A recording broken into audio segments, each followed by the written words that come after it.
ಬೆಳಗಾವಿಯಲ್ಲಿ DCC bank ಸರ್ವಸಾಧಾರಣ ಸಭೆ ನಡೆದಿದ್ದು, ಸಭೆಯ ಬಳಿಕ ಶಾಸಕ ಬಾಲಚಂದ್ರ ಜಾರಕಿಹೊಳಿ ಮಾಧ್ಯಮಗಳಿಗೆ ಪ್ರತಿಕ್ರಿಯೆ ಕೊಟ್ಟಿದ್ದಾರೆ.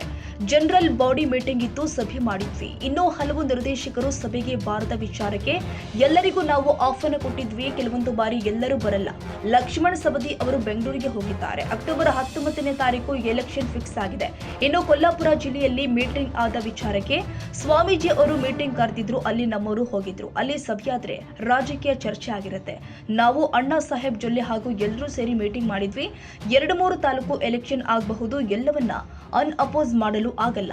ಎಲ್ಲಿ ಅವಿರೋಧ ಆಗಲ್ವೋ ಅಲ್ಲಿ ಚುನಾವಣೆ ಮಾಡ್ತೀವಿ. ಸತೀಶ್ ಜಾರಕಿಹೊಳಿ, ಕೋರೆ, ಜೊಲ್ಲೆ, ಸವದಿಯವರ ನಾಯಕತ್ವದಲ್ಲಿ ಚುನಾವಣೆ ಮಾಡ್ತೀವಿ ಎಂದಿದ್ದಾರೆ. ಇನ್ನು ಯಾವ ಭಿನ್ನಾಭಿಪ್ರಾಯ ಇಲ್ಲ, ಎಲ್ಲರೂ ಕೂಡಿಯೇ ಹೋಗ್ತೀವಿ ಎಂದರು. ಇನ್ನು ಬಾಲಚಂದ್ರ ಜಾರಕಿಹೊಳಿಯವರೇ ಡೈರೆಕ್ಟರ್, ನಾವು ಆಕ್ಟರ್ ಎಂಬ ಸತೀಶ್ ಹೇಳಿಕೆಗೆ ನಸುನಕ್ಕ ಬಾಲಚಂದ್ರ ಜಾರಕಿಹೊಳಿ, ಇಲ್ಲಿ ಎಲ್ಲರೂ ಕೂಡ ಡೈರೆಕ್ಟರ್, ಎಲ್ಲರೂ ಪ್ರೊಡ್ಯೂಸರ್, ಎಲ್ಲರೂ ಆಕ್ಟರ್, ಎಲ್ಲರೂ ಸೇರಿಯೇ ಎಲೆಕ್ಷನ್ ಮಾಡ್ತೀವಿ. ಗ್ರಾಹಕರು, ನೌಕರರಿಗೆ ಎಲ್ಲರಿಗೂ ಒಳ್ಳೆಯದು ಮಾಡ್ತೀವಿ. ಕೋಆಪರೇಟಿವ್ ಚುನಾವಣೆ ಯಾವುದೇ ಪಕ್ಷದ ಮೇಲೆ ಆಗೋಲ್ಲ, ಪಕ್ಷಾತೀತವಾಗಿ ಚುನಾವಣೆ ಮಾಡ್ತೀವಿ ಎಂದಿದ್ದಾರೆ. ಇನ್ನು ಗೋಕಾಕ್ನಲ್ಲಿ 9 PKPSಗಳು ನಕಲಿ ಇವೆ ಎಂಬ ಮಹಂತೇಶ್ ಕಡಾಡಿ ಆರೋಪ ವಿಚಾರವಾಗಿ ಮಾತನಾಡಿ, ಸೊಸೈಟಿ ನಕಲು ಮಾಡಲು ಆಗಲ್ಲ, ವ್ಯವಹಾರ ಸರಿಯಾಗಿಲ್ಲ ಎಂಬಂತೆ ಇರಬಹುದು. ಏನೇ ಇದ್ರೂ ARO ಸರಿ ಇದೆಯಾ ಎಂದು ಪರಿಶೀಲನೆ ಮಾಡ್ತಾರೆ. ಡಿಸಿಸಿ ಬ್ಯಾಂಕ್ ದುಡ್ಡಿನ ಮೇಲೆ ನಡೆಯುವ ಆಮಿಷ ಒಡ್ಡುತ್ತಿರುವ ವಿಚಾರವಾಗಿ ಮಾತನಾಡಿ, ದುಡ್ಡಿನ ಮೇಲೆ ಯಾವುದೇ ಎಲೆಕ್ಷನ್ ಆಗೋಲ್ಲ. ಜನರ ಪ್ರೀತಿ, ವಿಶ್ವಾಸ, ಸಂಘಟನೆ ಇರಬೇಕು. ಕೆಲವೊಂದು ಸಲ ದುಡ್ಡು ಖರ್ಚು ಮಾಡಬೇಕಾಗುತ್ತೆ. ಕಡಾಡಿಯವರ ದುಡ್ಡು ಕೊಟ್ಟು ಖರೀದಿ ಮಾಡಲಾಗ್ತಾ ಇದೆ ಎಂಬ ಆರೋಪ ವಿಚಾರಕ್ಕೆ ಮಾತನಾಡಿ, ಅವರ ಹೇಳಿಕೆ ವೋಟರ್ಸ್ಗೆ ಅವಮಾನ ಮಾಡಿದಂತಾಗುತ್ತೆ. ಹಾಗೆ ಕಡಾಡಿ ಅನ್ನಬಾರದು ಎಂದ ಬಾಲಚಂದ್ರ ಜಾರಕಿಹೊಳಿ, ಕಿತ್ತೂರು ಬೈಲಹೊಂಗಲ, ಗೋಕಾಕ್, ಮೂಡಲಗಿಯಲ್ಲಿ ಸೆಪ್ಟೆಂಬರ್ನಲ್ಲಿ ಅಭ್ಯರ್ಥಿ ಫೈನಲ್ ಮಾಡ್ತೀವಿ. ಬಾಲಚಂದ್ರ ಜಾರಕಿಹೊಳಿ, ರಾಹುಲ್ ಜಾರಕಿಹೊಳಿ ಸ್ಪರ್ಧೆ ಮಾಡ್ತಾರಾ ಎಂಬ ಪ್ರಶ್ನೆಗೆ, ಅದನ್ನು ನಾವು ಕೂಡ ಮೀಡಿಯಾದಲ್ಲಿಯೇ ನೋಡಿದ್ದೇವೆ. ರಾಹುಲ್ ಜಾರಕಿಹೊಳಿ ಸ್ಪರ್ಧೆ ವಿಚಾರಕ್ಕೆ ನಾವು ಇನ್ನೂ ಕೂಡ ಫೈನಲ್ ಆಗಿಲ್ಲ. ನಾನು ಕೂಡ ಡಿಸಿಸಿ ಬ್ಯಾಂಕ್ ಚುನಾವಣೆಗೆ ಸ್ಪರ್ಧೆ ಮಾಡೋದಿಲ್ಲ. ಇಲ್ಲಿಯವರೆಗೆ ಯಾವುದೇ ಚರ್ಚೆ ಆಗಿಲ್ಲ. ಇನ್ನು ಡಿಸಿಸಿ ಬ್ಯಾಂಕ್ನಿಂದ ನಮಗೆ ಅನ್ಯಾಯ ಆಗಿದೆ ಎಂಬ ರಮೇಶ್ ಹೇಳಿಕೆ ವಿಚಾರಕ್ಕೆ ಮಾತನಾಡಿ, ಮೊದಲಿನಿಂದ ನಮ್ಮಿಂದ 7 ಜನ ಇರ್ತಾ ಇದ್ರು. ಆದ್ರೂ ಕೂಡ ಯಾರಿಗೂ ಲೋನ್ ಕೊಡಿ ಅಂತ ಇನ್ಫ್ಲೂಯೆನ್ಸ್ ಮಾಡಿಲ್ಲ. ಮೊನ್ನೆ ಸೌಭಾಗ್ಯ ಲಕ್ಷ್ಮಿ ವಿಚಾರ ಬಂದಾಗ 80 ಕೋಟಿ ಬೆಳಗಾವಿ ಡಿಸಿಸಿ ಬ್ಯಾಂಕ್ ಹಾಗೂ 80 ಕೋಟಿ ಕೊಲ್ಲಾಪುರ ಡಿಸಿಸಿ ಬ್ಯಾಂಕ್ ಸೇರಿ 160 ಸಾಲ ಕೊಟ್ಟಿದೆ. ಮಾರ್ಚ್ ಅಂತ್ಯಕ್ಕೆ ಬಡ್ಡಿ ಕಟ್ಟುವ ಜವಾಬ್ದಾರಿ ಕೊಡಲಾಗಿದೆ. ಬ್ಯಾಂಕ್ನವರು ಅಲ್ಲಿಯೇ ನೇಮಕ ಮಾಡ್ತೀವಿ. ಪ್ರೈವೇಟ್ ಕಂಪನಿಗೆ ನಾವು ಸಾಲ ಕೊಡಲೇಬೇಕಾಗುತ್ತೆ. ಚನ್ನರಾಜ ಹಟ್ಟಿಹೊಳಿ ನಿಮ್ಮನ್ನ ಸಂಪರ್ಕಿಸಿದ್ದಾರಾ ಎಂಬ ಪ್ರಶ್ನೆ ವಿಚಾರವಾಗಿ ಮಾತನಾಡಿ, ಇಲ್ಲ, ಖಾನಾಪುರದಲ್ಲಿ ಅರವಿಂದ ಪಾಟೀಲ್ ಇದ್ದಾರೆ, ರಾಮದುರ್ಗದಲ್ಲಿ ಅಶೋಕ ಪಟ್ಟಣ್ ಅವರು ನಿಲ್ತಾರೆ ಎಂಬ ಸುದ್ದಿ ಇದೆ. ನಮ್ಮ ಕ್ಯಾಂಡಿಡೇಟ್ಗಳನ್ನ ಆಗಸ್ಟ್ನಲ್ಲಿ ಹೇಳ್ತೀವಿ. ಶಾಸಕರನ್ನ ನಾವು ಮನವೊಲಿಸಲು ಸಾಧ್ಯವಿಲ್ಲ. MLAಗಳು ಯಾಕೆ ಎಲೆಕ್ಷನ್ ನಿಲ್ಲೋಕೆ ಓಡಾಡ್ತಿದ್ದಾರೋ ಗೊತ್ತಿಲ್ಲ. MLAಗಳೇ ಎಲೆಕ್ಷನ್ ನಿಲ್ತಾರೆ ಅಂದ್ರೆ ನಾವು ಏನೂ ಮಾಡಲು ಆಗಲ್ಲ ಎಂದು ಬಾಲಚಂದ್ರ ಜಾರಕಿಹೊಳಿ ಹೇಳಿದ್ದಾರೆ. ಸಭೆ ಮಾಡಿದ್ರಿ ಸರ್, ಇವತ್ತು ಮುಂದಿನ ಎಲೆಕ್ಷನ್ ತಯಾರಿನ ಅಥವಾ ಏನು ಸರ್ ಇದು? ಅಲ್ಲ, ಇದು ಜನರಲ್ ಬಾಡಿ ವರ್ಷ ನಡೆದುಕೊಂಡು ನಡೆಯುವಂಥ ಪ್ರಕ್ರಿಯೆ ಇದೆ. ಸೊ ಇವತ್ತು ಜನರಲ್ ಬಾಡಿ ಮೀಟಿಂಗ್ ಎಲೆಕ್ಷನ್ ಇರೋದು ಮೊದಲ ಫಿಕ್ಸ್ ಮಾಡಿದ್ದು. ಆ ಪ್ರಕಾರ ಜನರಲ್ ಬಾಡಿ ಎಲ್ಲ ಮುಗಿತು. ಅದಾಗ ವಿಶೇಷವಾಗಿ ಎಲ್ಲರೂ ಬರ್ತಾರೆ. ಈ ಸಲ ಎಲೆಕ್ಷನ್ಗೆ ಹೆಚ್ಚಿನ ಸಂಖ್ಯೆಯಲ್ಲಿ ಜನ ಬಂದಿದ್ದಾರೆ. ಸೊ ಜನರಲ್ ಬಾಡಿ ಸಮಾಧಾನ ಶಾಂತಿ ಮುಗೀತು, ಅದು ಒಳ್ಳೆಯದಾಗಿದೆ ಸರ್. ಕೆಲವು ಡೈರೆಕ್ಟರ್ ಬರಲಿಲ್ಲ ಸರ್, ಕೆಲವು ಡೈರೆಕ್ಟರ್ಗಳು ಬರಲಿಲ್ಲ. ಅಲ್ಲ, ಇನ್ವಿಟೇಷನ್ ಎಲ್ಲರೂ ಇದೀಗ ಮೋಸ್ಟ್ಲಿ ಲಕ್ಷ್ಮಣ ಸಹೋದರ ಬೆಂಗಳೂರು ಜನ ಹೋಗಿದ್ದಾರೆ ಕಂಡಿದ್ರಿ. ಮುಂದೆಲ್ಲ ಕೆಲವು ಮಂದಿ ಉಳಿದಿರ್ಬೇಕ್ರಿ ಯಾವ ಬೇರೆ ಬೇರೆ ಕಾರಣ ಮೇಲೆ. ಸೊ ಅದಕ್ಕೆ ಇದು ಜನರಲ್ ಬಾಡಿಗೆ ಎಲ್ಲರೂ ಬರೋದಿಲ್ಲ, ಒಂದ್ಸಲ ಅಪ್ಡೇಟ್ ಇದ್ದೇ ಇರ್ತಾರೆ. ಸೊ ಅದಕ್ಕೆ ಜನರಲ್ ಬಾಡಿ ಸಮಾಧಾನ ಮುಗಿತ್ರಿ. ಅಕ್ಟೋಬರ್ 19ನೇ ತಾರೀಕು ಎಲೆಕ್ಷನ್ ಫಿಕ್ಸ್ ಆಗೈತಿ. ಎಲ್ಲ ಕಡೆ ಪ್ರಚಾರ ಮಾಡತ್ರಿ. ಇನ್ನೊಂದು ಕೆಲವೊಂದು ತಾಲೂಕು ಉಳಿದಿದ್ದು ರಾಯಬಾಗ್, ಕಿತ್ತೂರು, ಬೈಲೊಂದು, ನಿಪ್ಪಾಣಿ, ಅದು 5, 6, 7 ಅವನು ಆಗಸ್ಟ್ ಮಾಡೋಕ್ಕಿದೆ. ಅಂತಂದ್ರೆ ಆಲ್ಮೋಸ್ಟ್ ಎಲ್ಲ ತಾಲೂಕು ಮುಗಿತಾವೆ ಸರ್. ಈಗ ಕೊಲ್ಲಾಪುರ ಜಿಲ್ಲೆಯಲ್ಲಿ ಮೀಟಿಂಗ್ ಆಗಿತ್ತು ಸರ್, ಒಂದು ಆ ಮೀಟಿಂಗ್ ಏನೋ ಪರಿಣಾಮ ಆಗ್ತಾ ಇದೆ? ಇಲ್ಲ, ಅದು ಬೇರೆ ವಿಚಾರಕ್ಕೆ ಯಾವುದೋ ಒಂದು ಪೂಜ್ಯ ಸ್ವಾಮೀಜಿ ಅವ್ರು ಕರೆದಿದ್ರೆ ಮೀಟಿಂಗ್ ಆಯಿತು. ಎಲ್ಲರೂ ನಮ್ಮವ್ರು ಹೋಗಿದ್ರಲ್ಲ, ನಮ್ಮ ಕಡೆ ಇದ್ದವ್ರು ಹೋಗಿದ್ರು, ಬೇರೆದವ್ರು ಹೋಗಿದ್ರು. ಅಲ್ಲೆಲ್ಲ ಇಲ್ಲಿ ರಾವಣ ಹಾಸ್ಟೆಲ್ ಕಟ್ಟಿದ್ರೆ ಅದು ಚರ್ಚೆ ಆಯಿತು. ಮತ್ತು ಅಲ್ಲಿ ಸಭೆ ಸೇರಿದಾಗ ಪೊಲಿಟಿಕಲ್ ಚರ್ಚೆಗಳು ಆಟೋಮೆಟಿಕ್ ಆಗೇ ಆಗ್ತಾವ್ರೆ. ಅದಕ್ಕೆ ಅಲ್ಲಿ ಬಂದ ನಂತರ ಮತ್ತು ನಾವು ಅಣ್ಣ ಸಾಹೇಬ್ ಮಾತಾಡಿದವ್ರು ಎಲ್ಲರೂ ಕೂಡ ಅಧ್ಯಕ್ಷರು ಎಲ್ಲ ಒಂದು ಮೀಟಿಂಗ್ ಮಾಡಿದ್ದಾರೆ. ಮೀಟಿಂಗ್ ಮಾಡಿ ಮುಂದೆ ಏನು ಮಾಡಬೇಕಂತೇಳಿ ಅದಕ್ಕೆ ಅಗದಿ ಸಮಾಧಾನ ಶಾಂತ ಇಲೆಕ್ಷನ್ ಆಗ್ತದೆ. ಒಂದು 2-3 ತಾಲೂಕು ಎಲೆಕ್ಷನ್ ಆದರೂ ಆಗ್ಬೋದು ಅಂತ ಲೆಕ್ಕದಾಗ ಅದು ರೀ. ಎಲ್ಲನೂ ಅನ್ಅಪೋಸ್ ಮಾಡೋಕ್ಕೆ ಪ್ರಯತ್ನ ಮಾಡ್ತೀವಿ. ಯಾವ ಆಗೋದಿಲ್ಲ ಅವ್ನು ಚುನಾವಣೆ ಮಾಡ್ತೀವಿ. ಭಾಳ ಮಂದಿ ತಯಾರಾಗ್ಯಾರ ಸರ್, ಅನ್ಅಪೋಸ್ ಆಗೋದು ಕಷ್ಟ ಅಂತ. ಆಗಿದ್ದಾರೆ. ಮತ್ತು ಕೆಲವೊಂದು ಕಡೆ ಈಗ ಚುನಾವಣೆ ಜೋರಾಗಿ ಆಗ್ಬೋದು ರೀ. ನೀವು ಅಂದಂಗೆ ಈಗ ಎಲ್ಲರೂ ನಿಲ್ಬೇಕಂತ ಆಸೆ ಆಗಿದೆ. ಕೆಲವೊಂದು ಕಡೆ ಸಮಾಧಾನ ಎಲೆಕ್ಷನ್ ಆಗ್ಬೋದು, ಅಂದರೆ ಕೆಲವೊಂದು ಕಡೆ ನಾಮಕೆ ವಾಸ್ತೆ ಎಲೆಕ್ಷನ್ ಆಗ್ಬೋದು, ಕೆಲವೊಂದು ಕಡೆ ಜೋರಾಗಿ ಆಗ್ಬೋದು. ಮತ್ತು ಎಲ್ಲರೂ ಈಗ ಡಿಸಿಷನ್ ನಿಲ್ಬೇಕಂತ ನೀವು ನೋಡತ್ತಾರೆ. ಎಮ್ಮೆಲೆಗಳು, ಎಮ್ಮೆಲೆಗಳು, ಬೇರೆ ಬೇರೆ ಎಲ್ಲ ಲೀಡರ್ಸ್ಗಳೆಲ್ಲ ಬರಬೇಕಂತಾರೆ. ಆದರೆ ನಮ್ಮದು ಏನಲ್ಲ ರೀ, ಸತೀಶ್ ಜಾರಕಿಹೊಳಿ ಅವ್ರ ಲೀಡರ್ಶಿಪ್ ಇರ್ಬೋದು, ಪ್ರಭಾಕರ್ ಕೋರೆ ಅವ್ರು ಇರ್ಬೋದು ರೀ, ಲಕ್ಷ್ಮಣ್ ಸವದಿ ಅವ್ರು ಇರ್ಬೋದು, ರಮೇಶ್ ಜಾರಕಿಹೊಳಿ ಅವರು, ಅಣ್ಣಾ ಸಾಹೇಬ್ ಇದೆಲ್ಲ ಒಂದು ಗುಂಪಾಕಿ ಸೇರಿ ನಾವು ಮೊದಲಿಂದ ಒಂದು ಟೀಮ್ ಮಾಡಿದ್ವಿ. ಅದೇ ಟೀಮ್ ಪ್ರಕಾರ ಹೊಂಟಿದ್ದು. ಆ ಟೀಮಲ್ಲಿ ಏನೂ ಭಿನ್ನಾಭಿಪ್ರಾಯ ಇಲ್ಲ, ವ್ಯತ್ಯಾಸ ಇಲ್ಲ, ಎಲ್ಲರೂ ಕೂಡ ಮಾಡ್ತಾರೆ. ಸರ್ ಡೈರೆಕ್ಟರ್ ನೀವು ಅಂತ ಹೇಳ್ತಾರೆ ಸತೀಶ್ ಜಾರಕಿಹೊಳಿ ಅವರು, ಡೈರೆಕ್ಟರು ಮತ್ತು ನಿರ್ಮಾಪಕರು ಜೊಲ್ಲೆ ಅವರು ಮತ್ತು ನೀವು ಅಂತ ಹೇಳ್ತಾರೆ. ಅಲ್ಲ ಈಗ ಎಲ್ಲಾದ್ರೂ ನಾವು ಬರೀ ಆ್ಯಕ್ಟ್ರು, ಅವರೇ ಹೇಳ್ತಾರೆ ಹಂಗೆ ಆ್ಯಕ್ಟಿಂಗ್ ಮಾಡ್ಕೊಂಡು ಹೋಗ್ತೀವಿ ಅಂತ ಹೇಳಿ. ಅದೇ ಮನುಷ್ಯ ಸಂಕೇಶನ ಮುಖ್ಯರಾಗಿ ಸ್ಟೇಟ್ಮೆಂಟ್ ಇತ್ತಲ್ಲ, ಆದರೆ ಹೇಳಿದ್ದಾರೆ ಏನಿಲ್ಲ, ಎಲ್ಲರೂ ಡೈರೆಕ್ಟರ್, ಎಲ್ಲರೂ ಪ್ರೊಡ್ಯೂಸರ್, ಎಲ್ಲರೂ ಆ್ಯಕ್ಟ್ರ್ ಆಗಿರಿ, ಎಲ್ಲರೂ ಕೂಡ ಮಾಡತ್ತೀರಿ. ಬಟ್ ಎಲ್ಲ ಡಿ.ಸಿ. ಬ್ಯಾಂಕ್ ನೋಡಿದಂಗೆ ದೊಡ್ಡ ಬ್ಯಾಂಕ್ ಐತ್ರಿ.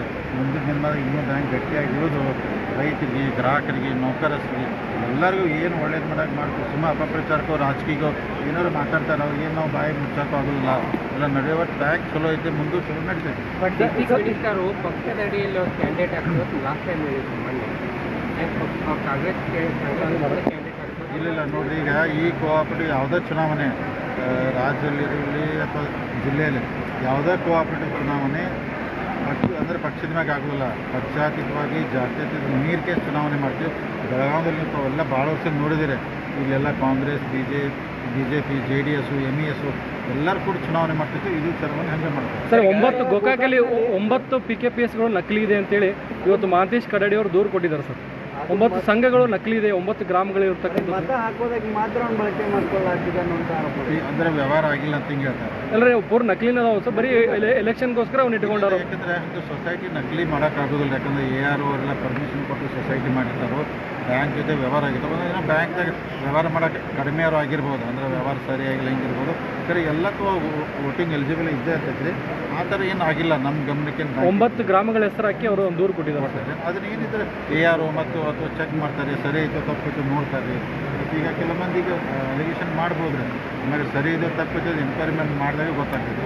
ಸರ್ ಈಗ DCC ಬ್ಯಾಂಕ್ ಎಲೆಕ್ಷನ್ ಬಂದಾಗ ಕೆಲವೊಂದಿಷ್ಟು ಜನ ದುಡ್ಡಿನ ಮೇಲೆ ಮಾಡಬೇಕೆಂದು ಈಗಾಗಲೇ ಕೆಲವೊಂದಿಷ್ಟು ಆಸೆ ಆಲೋಚನೆಗಳನ್ನು ಹೊಂದಾಕತ್ತಾರೆ. ನೀವು ಈ ಹಿಂದೆ ರೈತರ ಪರವಾಗಿ ಇರುವಂಥದ್ದಕ್ಕಾಗಿ ಕಾಳಜಿ ತೊಗೊಂಡು ಮಾಡ್ಕೊಂಡು ಈಗ DCC ಬ್ಯಾಂಕಲ್ಲಿ ದುಡ್ಡು ಜಾಸ್ತಿ ಇದೆ ಅನ್ನುವಂಥ ಕಾರಣಕ್ಕಾಗಿ ಈ ಥರ ಆಗ್ತಾ ಇದೆ ಅಥವಾ ಕಂಟ್ರೋಲ್ ತೆಗೆದುಕೊಳ್ಳೋದು? ಇಲ್ಲ ನೋಡಿರಿ, ಈಗ ಯಾವುದೇ ಚುನಾವಣೆ ನಾವು ನೋಡಿರ್ಬೋದು, ದುಡ್ಡಿನ ಮೇಲೆ ಎಲ್ಲ ಚುನಾವಣೆ ಆಗೋದಿಲ್ಲ. ಯಾಕಂದರೆ ಒಂದು ಸಂಘಟನೆ ಇರಬೇಕು, ಜನರ ಪ್ರೀತಿ ಇರಬೇಕು, ವಿಶ್ವಾಸ ಇರಬೇಕು, ಅವ್ರ ಮ್ಯಾಗ ತಾಲೂಕಿನ ಜನರು ನಂಬಿಕೆ ಇರಬೇಕು. ದುಡ್ಡಿದ್ದವ್ರು ಎಲ್ಲರೂ ಮತ್ತು ಎಲ್ಲರೂ ದುಡ್ಡಿದ್ದವರು ಡೈರೆಕ್ಟ್ ಆಗ್ತರು, MLA ಆಗ್ತರು, MP ಆಗ್ತರು. ದುಡ್ಡಿನಿಂದ ಈ ಮಾತನ್ನ ಒಪ್ಪಕ್ಕೆ ಸಾಧ್ಯ ಇಲ್ಲ. ದುಡ್ಡಿನಿಂದ ಆಗೋದಿಲ್ಲ, ಪ್ರೀತಿ ವಿಶ್ವಾಸದಿಂದ ಆಗ್ತೈತಿ. ಕೆಲವೊಂದು ಟೈಮ್ NRI ದುಡ್ಡು ಖರ್ಚು ಮಾಡೋದು ಪರಿಸ್ಥಿತಿ ಬರ್ತಿದ್ದು ಎಲ್ಲರೂ ಮಾಡ್ತಾರೆ. ದುಡ್ಡು ಕೊಟ್ಟು ಖರೀದಿಗಳಾಗ್ತಾ ಇದ್ದಾವೆ ಅಂತೇಳಿ ಹಿರಣ್ಣ ಕಡಾಡಿಯವರು ಕೂಡ ಆರೋಪ ಮಾಡಿ ಅವ್ರು ಹಂಗಂದ್ರೆ ವೋಟರ್ಸ್ ಒಂಥರ ಅವಮಾನ ಮಾಡಿದೆ. ಯಾಕಂದ್ರೆ ಅನ್ಬಾರ್ದು. ಯಾಕಂದ್ರೆ ವೋಟರ್ಸ್ ನಾವು ಖರೀದಿ ಮಾಡ್ತಾರೆ, ಶಬ್ದ ಉಪಯೋಗ ಮಾಡ್ಬೋದು. ಯಾಕಂದ್ರೆ ಮತದಾರರಿಗೆ ಅದು ಅವಮಾನ ಮಾಡಿದಂದ್ರೆ ಹಂಗೆ ಯಾರೂ ಮತದಾರ ತಮ್ಮ ವೋಟನ್ನ ದುಡ್ಕೊಂಡು ಯಾರೂ ಮಾರೋದಿಲ್ಲ. ಹಂಗೆ ದಯಮಾಡಿ ಅವ್ರು ಅನ್ಬಾರ್ದಂತೆ. ಈಗ ಬಾಲಚಂದ್ರ ಜಾರಕಿಹೊಳಿ ಅವರು ಹೊರಗಿಂದ ಮಾರ್ಗದರ್ಶನ ಮಾಡೋದು ಬಿಟ್ಟು ಒಳಗೆ DCC ಬ್ಯಾಂಕಿಗೆ ಒಳಗೆ ಬರ್ಬೇಕು, ಅವರು ನಿರ್ದೇಶಕರಾಗಬೇಕನ್ನುವಂಥದ್ದು ಭಾಳ ಜನರ ಸದಸ್ಯರು ಅರ್ಭಾವಿಂದ. ಈಗ ಭಾಳ ಮಂದಿ ಬಯಕೆ ಇದೆ ರೀ. ನಾನು ಮೊದಲೇ ಹೇಳಿದ್ರು, ನಾನು DCC ಬ್ಯಾಂಕು ಇಲೆಕ್ಷನ್ ನಿಲ್ಲುವುದಿಲ್ಲ, DCC ಬ್ಯಾಂಕ್ ಅಧ್ಯಕ್ಷ ಆಗೋದಿಲ್ಲ. ಮುಂದಿನ ದಿನಮಾನದಲ್ಲಿ ನಾನು ನಿಮ್ಮ ಮೀಡಿಯಾ ಮುಖಾಂತರ ಸ್ಪಷ್ಟವಾಗಿ ಹೇಳ್ತೀನಿ. ಯಾಕಂದ್ರೆ ಮುಂದೆ ಬರುವಂಥ ಅಧ್ಯಕ್ಷರು, ಉಪಾಧ್ಯಕ್ಷರು ಏನೂ ಇದ್ದರೂ ಲಿಂಗಾಯತ ಸಮಾಜ ಮೀಸಲವಾಗಿರ್ತೀವಿ. ಲಿಂಗಾಯತ ಸಮಾಜವನ್ನು ಅಧ್ಯಕ್ಷ ಮಾಡ್ತೀವಿ, ಉಪಾಧ್ಯಕ್ಷ ಅವ್ರದ್ದೇ ಮಾಡ್ತೀವಿ. ನಾವು ಯಾರೂ ಫ್ಯಾಮಿಲಿಯಿಂದ ಅಧ್ಯಕ್ಷ ಆಗೋಂಥ ಪ್ರಶ್ನೆ ಬರಬೇಕು. ಸರ್ ಈಗ ಹಿರಣ್ಯಕೇಶಿ ಶುಗರ್ ಫ್ಯಾಕ್ಟ್ರಿ ವಿಚಾರದಲ್ಲಿ ಸರ್ ಕತ್ತಿಯವರು ಮತ್ತು AB ಪಾಟೀಲ್ ಇತ್ತೀಚೆಗೆ ಒಂದಾಗಿ ಒಂದು ಸ್ಟೇಟ್ಮೆಂಟ್ ಕೊಡ್ತೀವಿ, ನಾವು ಒಂದಾಗಿರ್ತೀವಿ ಮತ್ತು ನಮ್ಮ ತಾಲೂಕಿಗೆ ಯಾರೂ ಬರಲಾರ್ದಂಗೆ ನಾವು 4 ದಿಕ್ಕಿಗೆ ಕಾಯ್ತೀವಿ ಅಂತೇಳಿ ಸ್ಟೇಟ್ಮೆಂಟ್ ಕೊಟ್ಟರೆ ಯಾರು ಅವ್ರ ತಾಲೂಕಿಗೆ ಕೊಟ್ಟಿದ್ರು ಸರ್? ಅಲ್ಲ, ಈಗ ನೋಡಿ, ಎಲ್ಲರೂ ಬೆಳಗಾವಿ ಜಿಲ್ಲೆದವ್ರ, ಎಲ್ಲರೂ ಕರ್ನಾಟಕ ರಾಜ್ಯದವ್ರ, ನೀವು ಹೊರಗಿನವರನ್ನು ಶಬ್ದನ ಉಪಯೋಗ ಮಾಡಬಾರ್ದು. ಯಾಕೆ ಮಾಡೋದು ನನಗೆ ಗೊತ್ತಿಲ್ಲ ರೀ. ಸೊ ಈಗ ಸಂಕೇಶ್ವರ ಶುಗರ್ ಫ್ಯಾಕ್ಟ್ರಿನ ಅಣ್ಣಾ ಸಾಹೇಬ್ ಜೊಲ್ಲೆ ಪಾಪ ಈಗಾಗಲೇ 100 ಕೋಟಿ ರೂಪಾಯಿ ದುಡ್ಡು ಇನ್ವೆಸ್ಟ್ ಮಾಡಿ ಅದನ್ನು ಏನೋ ಅಪ್ಪನಗೌಡರು ಕಟ್ಟಿದಂಥ ಫ್ಯಾಕ್ಟ್ರಿ ಅದನ್ನು ಸರಿ ನಡೆಸಬೇಕು ಉದ್ದೇಶನ ಮಾಡತ್ತಿದ್ರು. ಬೋರ್ಡ್ ಆಫ್ ಡೈರೆಕ್ಟ್ರು ಮತ್ತು ಅವರು ವ್ಯತ್ಯಾಸ ಬಂದು ಮೊದಲು ಈ ಕಡೆ ಬಂದರು, ಈಗ ಹೊಳ್ಳಿ ಮತ್ತು ಆ ಕಡೆ ಹೋದರು. ಅದಕ್ಕೆ ಅಣ್ಣಾ ಸಾಹೇಬ್ ಜೊಲ್ಲೆ ಅಂದರೆ ನಾನು 100 ಕೋಟಿ ಹಾಕಿದ್ದೀನಿ, ಇನ್ನೂ 300 ಕೋಟಿ ಹಾಕಬೇಕಾಯ್ತು, ನಾನು ಹಾಕೋದಿಲ್ಲ ಮತ್ತು ಅವರೇ ನಡೆಸ್ಕೊಂಡು ಹೋಗ್ಲೇಬೇಕಾದ್ರೆ ಅದನ್ನು ಅಂತೇಳಿ ಹೇಳಿಕೆ ಅವ್ರು ಸುಮ್ಮನೆ ಅದಾರಿದೆ. ಅದಕ್ಕೆ ನೋಡು, ನಾವು ನಾಳೆ ಸಂಕೇಶ್ವರಲ್ಲಿ ನಾನು ಅನ್ನೋ ಶಬ್ದದಲ್ಲಿ ನಮ್ಮ BJP ಮುಖಂಡರ ಜೊತೆ ಎಲೆಕ್ಟ್ರಿಕ್ ಸೊಸೈಟಿಗೆ ಸಂಬಂಧಪಟ್ಟ ಒಂದು ಮೀಟಿಂಗ್ ಮಾಡ್ತಾ ಇದ್ದೀರಿ. ಅಲ್ಲಿ ಏನೇನು ಚರ್ಚೆ ಆಗ್ತೈತೆ ನೋಡೋಣ. ಸರ್, ಕತ್ತಿ ಮತ್ತು ಜಾರಕಿಹೊಳಿ ಕುಟುಂಬದ ನಡುವೆ ರಾಜಕೀಯ ವ್ಯತ್ಯಾಸ ಮತ್ತೆ ಆರಂಭ ಆಯ್ತು ಜಿಲ್ಲೆಯಲ್ಲಿ. ಇಲ್ಲ ವ್ಯತ್ಯಾಸ ಏನಿಲ್ಲ ರೀ. ನೋಡಿ, ಕೆಲವೊಂದು ವಿಚಾರದಾಗ ಭಿನ್ನಾಭಿಪ್ರಾಯ ಇರ್ತಾವೆ, ಅವ್ರ ವಿಚಾರ ಬೇರೆ ಇರ್ತಾವೆ, ನಮ್ಮ ವಿಚಾರ ಬೇರೆ ಇರ್ತಾವೆ. ಅದಕ್ಕೋಸ್ಕರ ಮತ್ತು ಇಲೆಕ್ಷನ್ ಇದ್ದಾಗ ಇಲೆಕ್ಷನ್ ಇದ್ದಾಗ ವ್ಯತ್ಯಾಸಗಳು ಬಂದೇ ಬರ್ತಾವೆ. ಇಲೆಕ್ಷನ್ ಮುಗಿದ ನಂತರ ಮತ್ತೆಲ್ಲರೂ ಕೂಡಿ ಇರುವಂಥ ಪ್ರಸಂಗ ಬರ್ಬೋದು. ಅದಕ್ಕೆ ಭಿನ್ನಾಭಿಪ್ರಾಯ ಬರ್ತಾವೆ. ಅಂಥವ್ರಿಗಿನ್ನ ಭಾಳ ದ್ವೇಷ ಮಾಡ್ಕೊಂಡು ಹೋಗುವಂಥ ಪರಿಸ್ಥಿತಿ ನಿರ್ಮಾಣ ಆಗಿಲ್ಲ, ಆಗೋದಿಲ್ಲ. ಸರ್, ಕಿತ್ತೂರಿನಲ್ಲಿ ಯಾರು ಅಭ್ಯರ್ಥಿ ಅಲ್ಲ?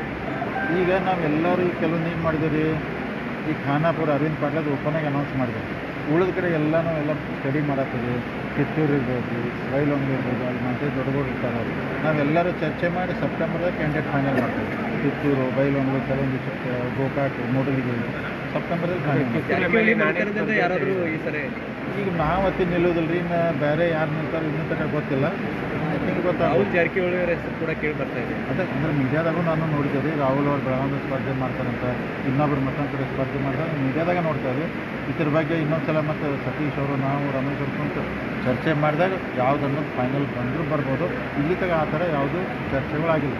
ಬ್ಯಾಂಕ್ನಿಂದ ಜಾರಕಿಹೊಳಿ ಕುಟುಂಬಕ್ಕೆ ನಮಗೆ ಅನ್ಯಾಯ ಆಗಿದೆ ಅನ್ನುವಂಥದ್ದನ್ನು ರಮೇಶ್ ಜಾರಕಿಹೊಳಿ ಅವರು ಹಿಂದೆ ಅಂದರೆ ಸರಿಯಾದಂಥ ದುಡ್ಡು ಬಂದಿಲ್ಲ ಅನ್ನುವಂಥ ರೀತಿ ನಾವು ಬಳಸ್ಕೊಳ್ಳಿಲ್ಲ ಅದನ್ನು. DCC ಬ್ಯಾಂಕ್ ರೀ, DCC ಬ್ಯಾಂಕಿನ ನಾವು 6 ಜನ ಸದಸ್ಯರಿದ್ರು ಅನ್ಯಾಯ ಆಗಿದೆ ಅಂತ ರಮೇಶ್ ಜಾರಕಿಹೊಳಿ ಅವರು ನಿನ್ನೆ ರೀ. ನಿನ್ನೆ 5-6 ಜನ ಗೋಕಾಕ್ಗೆ ಅನ್ಯಾಯ ಆಗಿದೆ. 7 ಜನ ಸದಸ್ಯರಿದ್ರು ಬಳಕೆ ಮಾಡ್ಕೊಳ್ಳಿಲ್ಲ ಈಗ ಮೊದಲಿಂದ ನಮ್ಮವ್ರು 7 ಜನ ಚುನಾಯಿತರು ನಮ್ಮ ಕಡೆಯಿಂದ ಇರ್ತಿದ್ರು. ಅದು ಸೊ ನಮಗೆ ಆ ಥರ ಏನು ನೋಡ್ರಿ ಹೇಳ್ತಾರೆ ಎಲ್ಲರೂ. ನಾವು ಇಷ್ಟೆಲ್ಲ 10 ವರ್ಷ ಇದ್ರು ಯಾರಿಗೂ ಒಬ್ಬರು ಲೋನ್ ಕೊಡ್ರಿ ಮತ್ತೊಂದು ಏನು ಮಾಡೋಕ್ಕಿಲ್ಲ.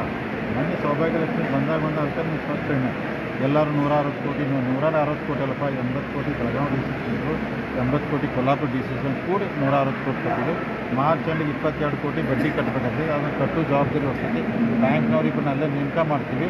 ಮತ್ತು ಆಮ್ಯಾಗ ಇನ್ನೊಂದು ಕೆಲವೊಂದು ಹೇಳಿದವ್ರು, ಯಾಕಂದ್ರೆ ಕೆಲವೊಂದು ಅಂದ್ರೆ ಖಾಸಗಿ ಕಂಪ್ನಿಗಳಿಗೆ ಅಂದ್ರೆ ಕೊಡ್ತಾರಂತೇಳಿ ಅದನ್ನು ಏನಿಲ್ಲ. ಡಿಪಾಸಿಟ್ ನಾವು ಬ್ಯಾಂಕ್ನಾಗ ಇಟ್ಬಿಟ್ರೆ ನಾವು ಡಿಪಾಸಿಟಲ್ಲಿ ಲಾಸ್ ಆಗ್ತದೆ. ಅದಕ್ಕೆ ನಾವು ದುಡ್ಡನ್ನು ದುಡಿಸ್ಬೇಕಾಗ್ತೈತಿ ರೀ. ಕೆಲವೊಂದು ಅಂದರೆ ಇನ್ಫ್ರಾಸ್ಟ್ರಕ್ಚರ್ ಕಂಪ್ನಿಗೋ ಮತ್ತೊಂದು ಎಲ್ಲ ಪ್ರೈವೇಟ್ ಕಂಪ್ನಿಗೆ ಅನಿವಾರ್ಯವಾಗಿ ಚಲೋ ಸ್ಟ್ರಾಂಗ್ ಇದ್ದದು.